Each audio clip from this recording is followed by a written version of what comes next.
Sa ngalan ng Ama at ng Anak at ng Espiritu Santo. Amen. Ang pagpapala ng ating Panginoong Hesukristo, ang pag-ibig ng Diyos Ama, at ang makikipagkaisa ng Espiritu Santo, naway sumainyong lahat.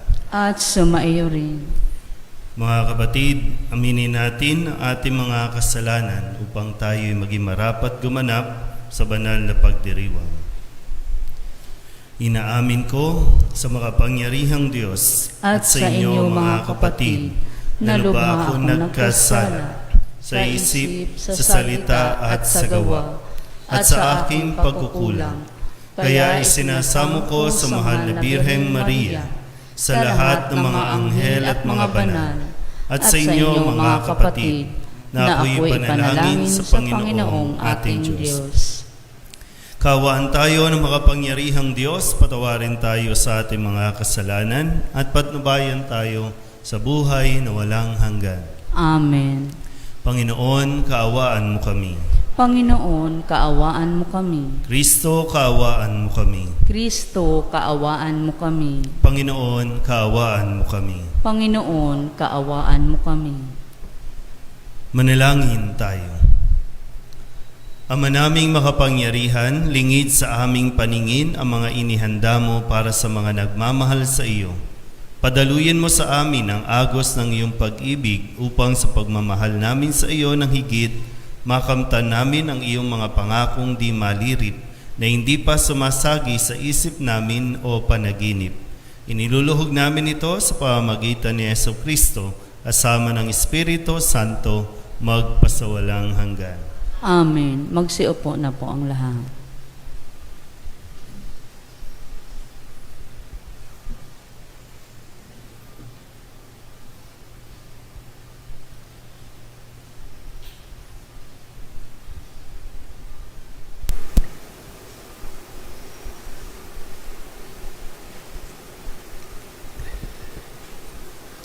Pagbasa mula sa aklat ni Propeta Ezekiel.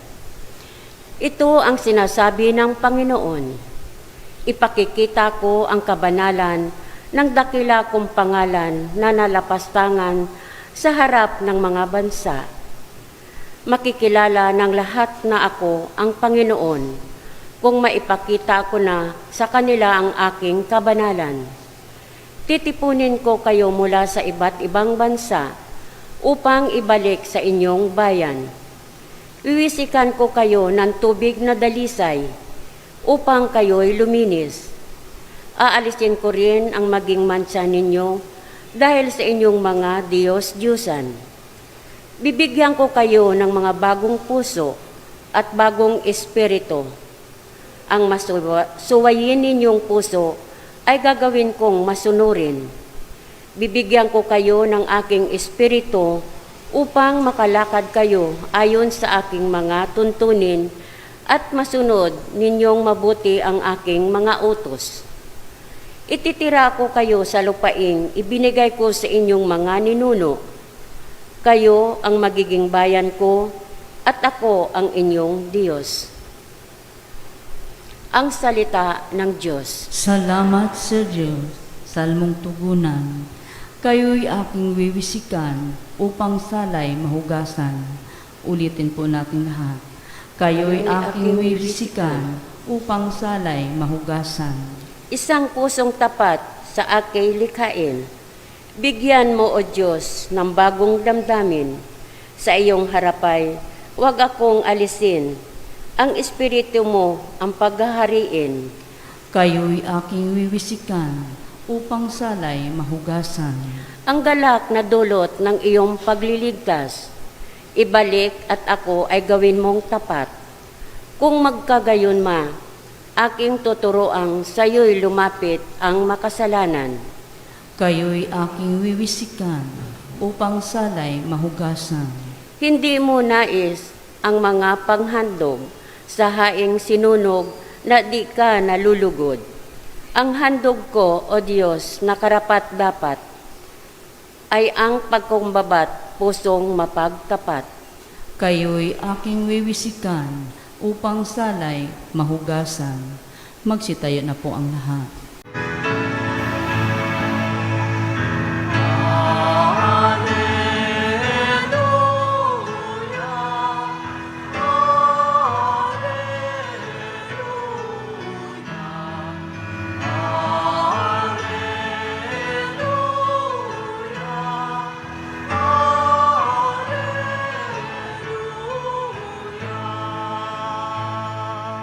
Sumainyo ang Panginoon. At sumaiyo.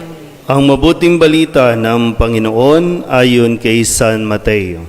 Papuri sa iyo, Panginoon. Noong panahong iyon, muling nagsalita sa mga punong saserdote at matatanda ng bayan si Jesus sa pamamagitan ng talinghaga.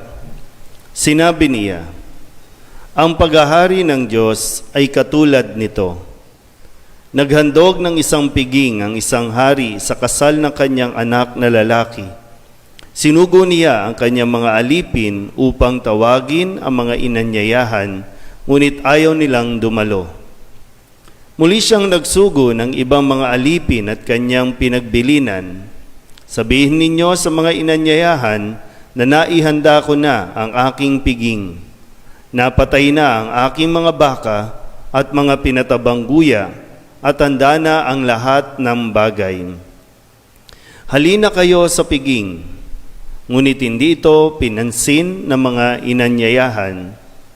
Umayo sila sa kanilang lakad, ang isa'y sa kanyang bukid at ang sa kanyang pangangalakal naman ang isa. Sinunggaban naman ng iba ang mga alipin, hinamak at pinatay. Galit na galit ang hari. Pinaparoon niya ang kanyang mga kawal, ipinapuksa ang mga mamamatay taong iyon at ipinasunog ang kanilang lungsod. Sinabi niya sa kanyang mga alipin, nakahanda na ang piging, ngunit hindi karapat-dapat ang mga inanyayahan. Kaya't pumunta kayo sa mga lansangang matao at inyong anyayahan sa kasalan ang lahat na makakita o makita ninyo. Lumabas nga sa mga pangunahing lansangan ang mga alipin at isinama ang lahat ng natagpuan, masasama't mabubuti, ano pat na puno ng mga panauhin ang bulwagang pangkasalan. Pumasok ang hari upang tingnan ang mga panauhin at nakita niya roon ang isang taong hindi nakadamit pangkasalan.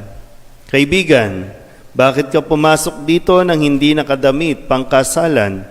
Tanong niya. Hindi nakaimik ang tao, kaya't sinabi ng hari sa mga katulong, gapusin ninyo ang kanyang kamay at paa at itapon siya sa kadiliman sa labas. Dooy mananangis siya at magngangalit ang kanyang ngipin. Sapagkat marami ang tinatawag, ngunit kakaunti ang nahihirang. Ang mabuting balita ng Panginoon. Pinupuri ka namin, Panginoong Hesukristo.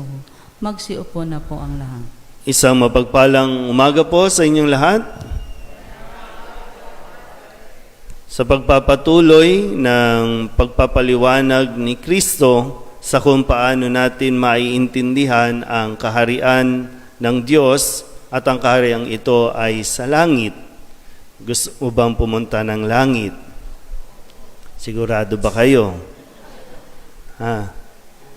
Kasi yung sabi nga dito, ang pagpasok sa langit ay isang imbitasyon. Hindi ito automatic na nabinyagan ka, tapos namatay, pasok ka sa langit. Hindi. Ito ay isang imbitasyon na dapat nating paghandaan. Hindi pwedeng basta ka na lang papasok, hindi rin pwedeng para bang pwede kang mag-demand na papasukin mo ako dyan. Dahil nga, sabi, marami ang inanyayahan pero hindi tumugon. Marami yung mga dahilan. Marami silang mga excuses na ibinibigay pero sadyang ayaw eh. Sabi nga, di ba, pag gusto may paraan, pag ayaw, maraming dahilan. Ay, halimbawa, kung tayo mga nandito, handa ka ba rin? So, hindi lang basta pumupunta tayo, kundi handa ba tayo? Kung sa ganitong selebrasyon natin sa pagmimisa, pinaghandaan ba natin ito? Baka kasi naging automatic lang na, pag umaga, magsisimba na ako sa solidad. Sisimba na ako, pupunta na ako doon. Tapos may belo-belo pa kayo. Anong tawag doon sa lalaki? Scarf. Social. Pero hindi lang basta bahagi yun, no? Yung kailangan, yung postura, yung pananamit, no? Kung naaangkop sa pagdiriwang, so kailangan din sinusuri. Pero ulitin ko po, no? Pinapaalala sa atin ni Kristo na ang kaharian ng Diyos ay imbitasyon para sa lahat. Pero bagamat ito ay imbitasyon at ikalulugod niya ang ating pagtugon, pero kailangan din natin itong pinaghahandaan. Pag sinabi ba ngayon, uy, invited ka sa langit. Sige nga, sabihin nyo nga sa katabi, invited ka sa langit. O, halika na. O, anong dahilan? Bakit ayaw? Ha? Invited tayo. Sabihin na natin literal, iniimbitahan ka ng Diyos sa langit, mamaya, 8:00 ng umaga. Agad-agad. O sige, sa linggo, ha? Sa linggo, iniimbitahan kayo sa linggo sa langit. Ba't natatakot? Yung totoong natin, totoong nararamdaman natin kapag iniimbitahan tayo sa langit.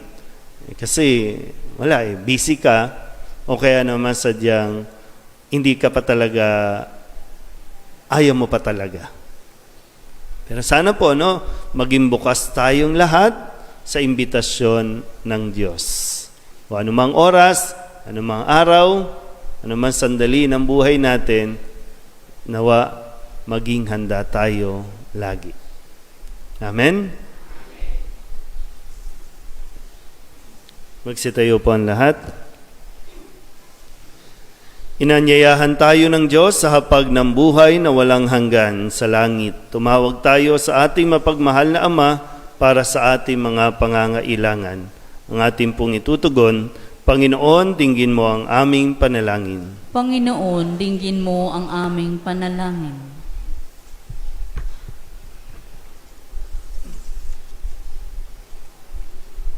Ang simbahan dito sa lupa, naway patuloy na umunlad at mahikayat ang maraming tao sa kaligayahan ng kaharian ng Diyos. Manalangin tayo sa Panginoon. Panginoon, dinggin mo ang aming panalangin. Ang mga mayayaman at mahihirap, naway huwag iwasan ang hamon at tawag ng kaharian ng langit. Manalangin tayo sa Panginoon. Panginoon, dinggin mo ang aming panalangin. Sa pagkakaroon ng dalisay at nagsisising puso, tayo'y naway matagpuan karapat-dapat na makibahagi sa hapag ng inihanda ng Diyos para sa atin. Manalangin tayo sa Panginoon. Panginoon, dinggin mo ang aming panalangin. Sa mga may sakit at may kapansanan, naway maibahagi natin ang habag at kabutihan ng Diyos. Manalangin tayo sa Panginoon. Panginoon, dinggin mo ang aming panalangin. Ang mga namatay, naway mabuhay sa tahanan ng Diyos at magbunyi sa hapag ng buhay na walang hanggan. Manalangin tayo sa Panginoon. Panginoon, dinggin mo ang aming panalangin. Idulog din natin sa Panginoon ang ating mga personal na kahilingan at mga panalangin para sa ating mga pamilya. Ganon din ang lahat ng mga misang pasasalamat, special na intensyon, mga kaluluwa, ganon din ang lahat ng mga panalangin ng mga nanonood sa online.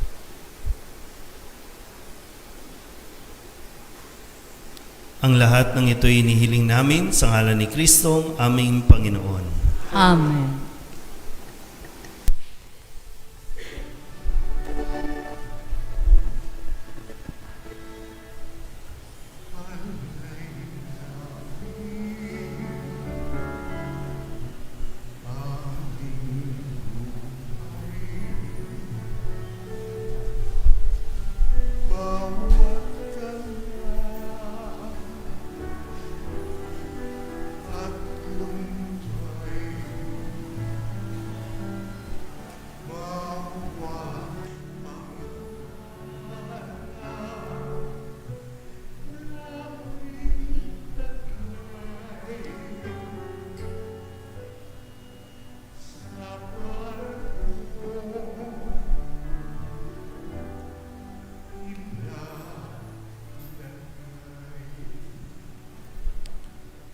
Manalangin kayo mga kapatid upang paghahain natin ay kalugdan ng Diyos samang makapangyarihan.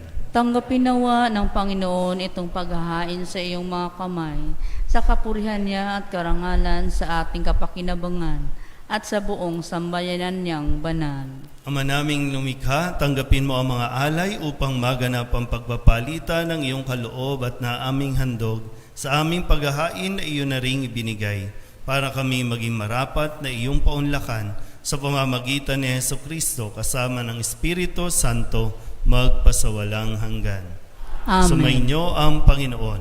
At sumayo Itaas sa din. Diyos ang inyong puso at diwa. Itinaas na namin sa Panginoon. Pasalamatan natin ang Panginoong ating Diyos. Marapat na siya ay pasalamatan. Ama naming makapangyarihan, tunay ngang marapat na ikaw ay aming pasalamatan. Ikinalugod mong likain ang sanlibutan na iyong pinagbabago at itinarangal. Sa pamamagitan ng iyong anak na kinalulugdan, kaya't utang na loob ng iyong mga itinatangi at ng mga banal na kapiling mong lagi ang iyong paggiliw at pagkakandili. Kaya kaysa ng mga anghel na nagsisiawit ng papuri sa iyo nang walang humpay sa kalangitan, kami nagbubunyi sa iyong kadakilaan.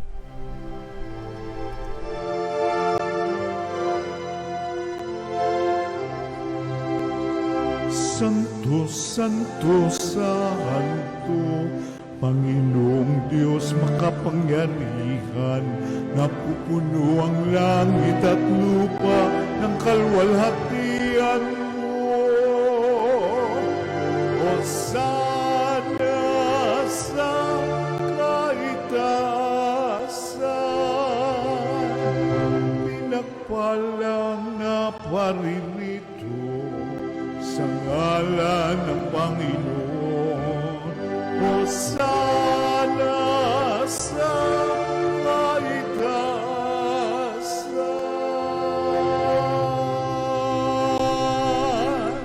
Ama naming banal, ikaw ang bukal ng tanang kabanalan.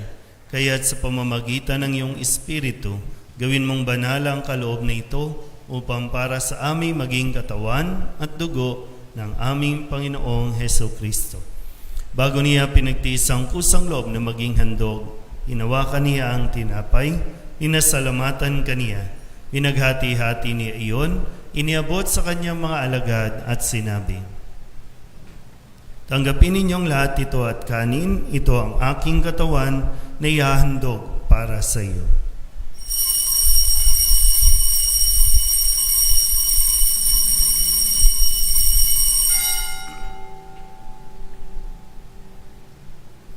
Gayun din naman, nung matapos ang hapunan, hinawakan niya ang kalis, muli kaniyang pinasalamatan. Iniabot niya ang kalis sa kanyang mga alagad at sinabi, "Tanggapin ninyong lahat ito at inumin. Ito ang kalis ng aking dugo, ng bago at walang hanggan tipan. Ang aking dugo na ibubuhos para sa inyo at para sa lahat, sa ikapagpapatawad ng mga kasalanan. Gawin ninyo ito sa pag-alaala sa akin."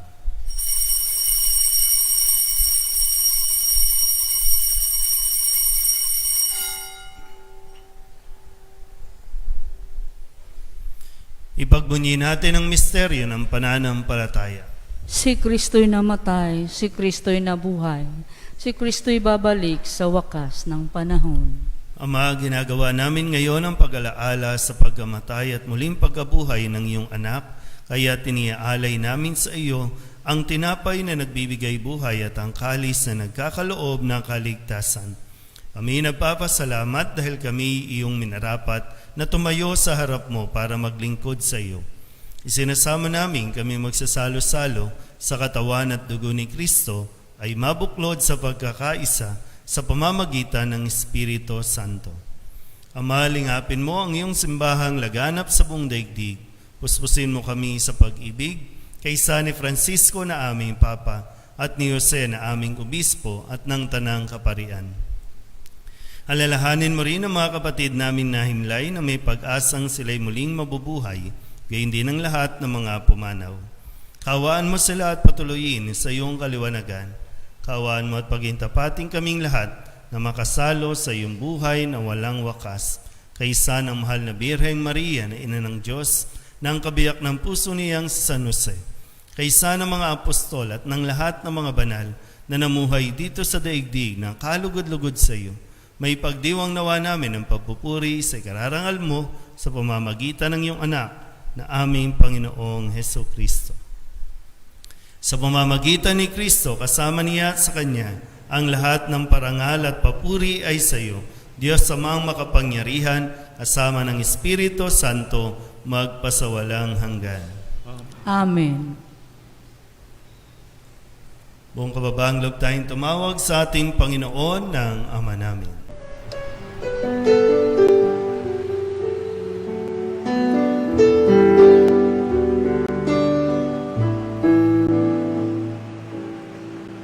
Ama namin, sumasalangit ka, sambahin ang ngalan mo, mapasa amin ang kaharian mo, sundin ang loob mo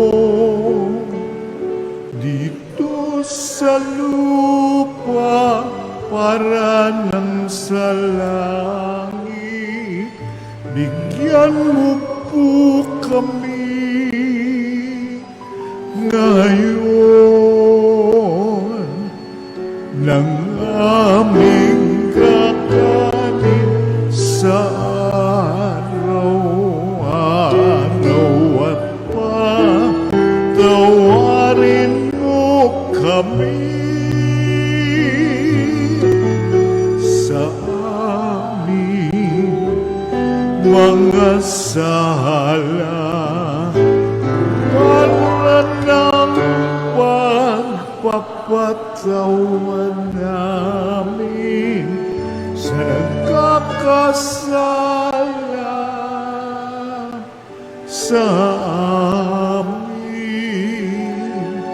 at huwag mo kaming ipagdulot sa tukso, at yadya mo kami sa lahat ng masama. Hinihiling namin kami edya sa lahat ng masama, pagkalooban ng kapayapaan araw-araw, iligtas sa kasalanan at ilayo sa lahat ng kapahamakan, samantalang aming pinananabikan ang dakilang araw ng pagpapahayag ng tagapagligtas naming si Heso Kristo. Sapagkat iyo ang kaharian at ang kapangyarihan at ang kapurihan magpakailanman. Amen. Panginoong Heso Kristo, sinabi mo sa iyong mga apostol, kapayapaan ang iniiwan ko sa inyo, aking kapayapaan ang binibigay ko sa inyo. Tunghen mo ang aming pananampalataya at huwag ang aming mga pagkakasala. Pagkalooban mo kami ng kapayapaan at pagkakaisa ayon sa iyong kalooban, kasama ng Espiritu Santo, magpasawalang hanggan. Amen. Ang kapayapaan ng Panginoon ay laging sumainyo. At sumaiyo rin. Bigayan po tayo ng kapayapaan sa isa't isa.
Ito ang kordero ng Diyos. Ito ang nag-aalis ng kasalanan ng sanlibutan. Mapalad ang mga inaanyayahan sa kanyang piging. Panginoon, hindi ako karapat-dapat na magpatuloy sa iyo, ngunit sa isang salita mo lamang ay gagaling na ako. Katawan ni Kristo, Amen.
Magsitayo na po ang lahat. manalangin tayo. Ama naming mapagmahal, sa banal na pakikinabang, si Kristo ay aming pinagsaluhan. Inihiling namin kami maging katulad niya sa langit, pakundangan sa kanyang pagiging aming kaparis, bilang tagapamagitan kasama ng Espiritu Santo, magpasawalang hanggan. Amen. Sumainyo ang Panginoon. At sumaiyo rin. At pagpalain kayo ng makapangyarihang Diyos, Ama at Anak at Espiritu Santo. Amen. Mayo kayong taglay ang kapayapaan ng buong kapayapaan ni Kristo. Salamat sa Diyos.